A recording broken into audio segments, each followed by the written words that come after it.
मला या ठिकाणी सांगावं असं वाटतं की कुडाळ मालवण मतदारसंघ आहे, सिंधुदुर्ग जिल्हा आहे. आमचे आमदार सन्माननीय निलेशजी राणे असतील, आमचे मार्गदर्शक आमदार दीपकभाई केसरकर असतील, त्यांची कायम अशी भूमिका असते की महायुती व्हावी आणि एकत्र आपण लढावं असं त्यांची प्रत्येक पहिल्यापासूनची ही युती होती.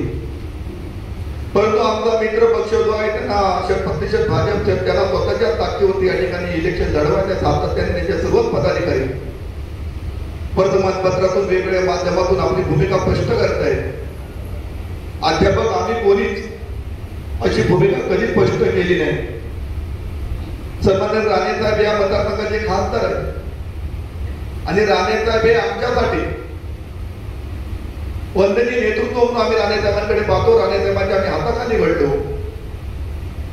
आम्ही मोठ्या संख्येने या सिंधुदुर्ग जिल्ह्यामध्ये राणे समर्थक, कुठल्या पक्षात किती कोण आहेत ते मी बोलत नाही, पण जे काही सिंधुदुर्ग जिल्ह्यामध्ये आम्ही 70-80% जे लोक आहोत पूर्ण सगळ्या पक्षात ते आम्ही राणे समर्थक म्हणून आम्ही लहानाचे मोठे आणि त्यांच्या नेतृत्वामधून वाढलेली मंडळी आहोत. आम्हालाही वाटतं की वेगवेगळे लढून समर्थकामध्ये लढाई योग्य नाही, तर आमचे आमदार पण नेहमी म्हणतात, केसरकर पण म्हणतात, पण शेवटी जर समोरून जर कुठलंही उत्तर जर आलं नाही तर निलेशजी असतील, दीपकभाई केसरकर असतील, माझ्या सर्व शिवसैनिक असतील, पदाधिकारी असतील, आम्ही सुद्धा काही कमी नाही लढण्यासाठी, हे आम्ही दाखवून देऊ.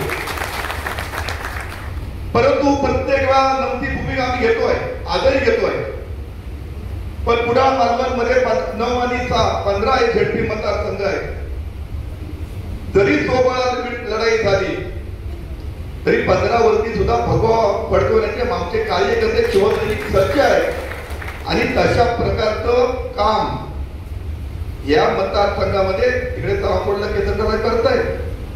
पण निलेशजी निवडून आल्यापासून कुडाळ मालवण मध्ये या जिल्ह्यामध्ये एक वेगळ्या पद्धतीचं काम, जे लोकांना अपेक्षित असलेलं काम कुडाळ मालवण मध्ये जे कधी झालं नाही या 10 वर्षात, असं काम सन्मान्य निलेशजीच्या नेतृत्वाखाली सातत्याने या ठिकाणी चाललंय. ते विधिमंडळ असो, कुठल्याही मंत्रालयातलं कुठलेही मंत्री असतील, उदयजी सामंत नेहमी त्यांना सहकार्य करतात, शिंदे साहेब नेहमी सहकार्य करतात, वेगवेगळ्या माध्यमातून ते या ठिकाणी निधी उपलब्ध करून देतात.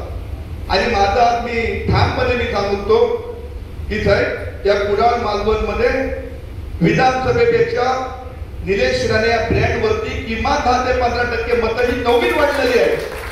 नवीन वाढलेली आहे, माझं स्वतःचं मत आहे की निलेशजी ज्या पद्धतीत काम करतायत, आमच्या सर्व कार्यकर्ते ज्या पद्धतीत काम करतायत. आम्ही 10-12 महिन्याचा पक्ष आहे. निलेशजी शिंदे शिवसेनेमध्ये आले त्यावेळी निलेशजीने प्रवेश केला, नंतर त्यांच्याबरोबर आम्ही आलो आणि त्यावेळी आमचा माझ्या माहितीप्रमाणे कुडाळ मालवण मध्ये एकही आमचा ग्रामपंचायत सदस्य पण नव्हता. पण आज आम्ही छातीडोकपणे सांगू शकतो निलेशजींच्या नेतृत्वाखाली, तुमच्या सर्वांच्या सहकार्यातून आम्ही जर 100% लढवत असतील तर आम्ही 51% प्लस 100% या ठिकाणी मतदारसंघामध्ये आम्ही आहोत. असं काम निलेशजी करतायत. मला पत्रकारांनी सर्वांना आमच्या कार्यकर्त्यांना सांगायचंय, 5 वर्षांना एकदा कोणतरी रिचार्ज घेऊन येतो आणि हे मत द्या. ते रिचार्ज आपल्याला मोठं आहे की आमच्यासारखे कार्यकर्ते, माझ्यापासून आमदारापासून सगळे निलेशजी निवडून आल्यापासून 24 तासांचा फोन चालू असतो. कधी काहीच्याही प्रसंगाला तुम्ही फोन करा, तो पेशंट असो, कोण आजारी असो, अपघात असो, विकास काम असो, आपत्ती असो, उदय सामंत आम्ही 24 तास सगळे कार्यकर्ते उपलब्ध आहोत. लोकांना आपल्याला हेच सांगायचं आहे, इलेक्शन आल्यानंतर कुठल्याही पक्षाचा जिल्हा असेल, काही ठिकाणी काही पक्षाच्या जिल्ह्याचे नाव ओळखत पण नाही, गावच माहिती आहे, वाडी माहित नाही, कधी गेलेच नाही. पण आमच्या सर्व पक्षाची जी मंडळी आहे ती सर्वसामान्यता शिवसेना प्रमाणे 80% समाजकारण, 20% राजकारण शिंदे साहेबांच्या नेतृत्वाखाली आम्ही एक अनुसरून आम्ही तळागाळात आम्ही काम करतोय. आपण प्रत्येक कार्यकर्त्यांनी त्या लोकांना सांगून दिलं पाहिजे, कधी हाक मारली तरी आम्ही तुमच्या सेवेसाठी उपलब्ध असतो. कुठलाही ऍक्सिडेंट असतो आम्ही तिथपर्यंत पोहोचतो, त्याला मोफत उपचार करण्यासाठी सहकार्य करतो, दिलासा देतो. आपत्ती आली आमचे आमदार तिथे पोहोचतात, आमची सर्व मंडळी पोहोचते.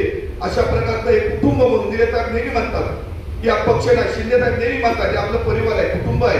आणि खरोखरच निलेजीच्या नेतृत्वाखाली कुडाळ मालवणमध्ये एक कुटुंब उभं राहत आहे आणि ह्या कुटुंबाला कोणी कशाही पद्धतीत कोणी काही रोखू शकणार नाही. मला ठाम विश्वास तुमच्या जीवावरती आहे. त्याबद्दल मी तुम्हाला सांगतो तुम्ही काम करा. त्या ठिकाणी त्या पक्षासाठी 100% काम केलं पाहिजे ही शिकवण सन्माननीय राणे साहेबांची आहे आणि राणे साहेबांनी आम्हाला घडवलेलं आहे. उद्या जर कदाचित युती नाही झाली तर आम्ही सगळे मावळे राणे साहेबांच्या हाताखाली तरबेज झालेली मंडळी आहोत.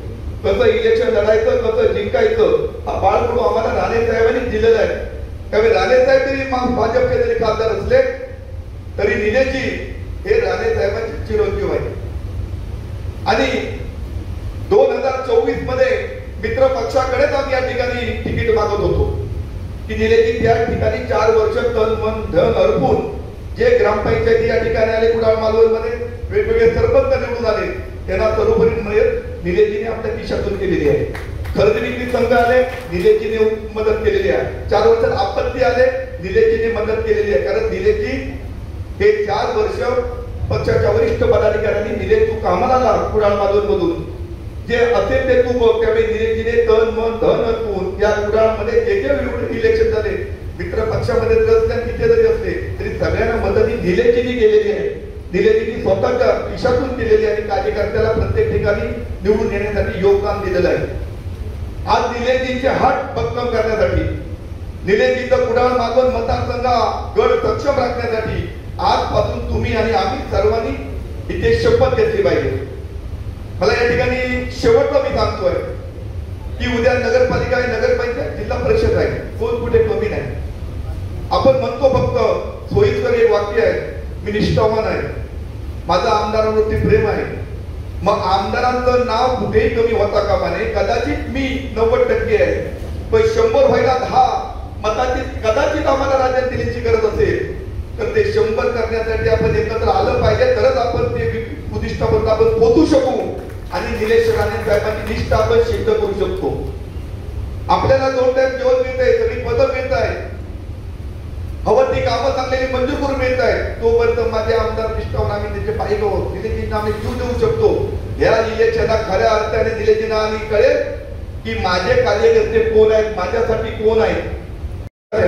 तर नगरपालिका आणि जिल्ह्यावरचा आढावा देऊ आम्ही एक संघ सन्माननीय निलेजी असतील केसरकर साहेब असतील आणि सर्व कार्यकर्त्यांना एकत्र घेऊन आपण या सिंधुदुर्गाच्या जिल्ह्यावरती भगवा फडकवण्यासाठी आम्ही 100% कटिबद्ध आहोत. ते फडकू एवढा शब्द देतो.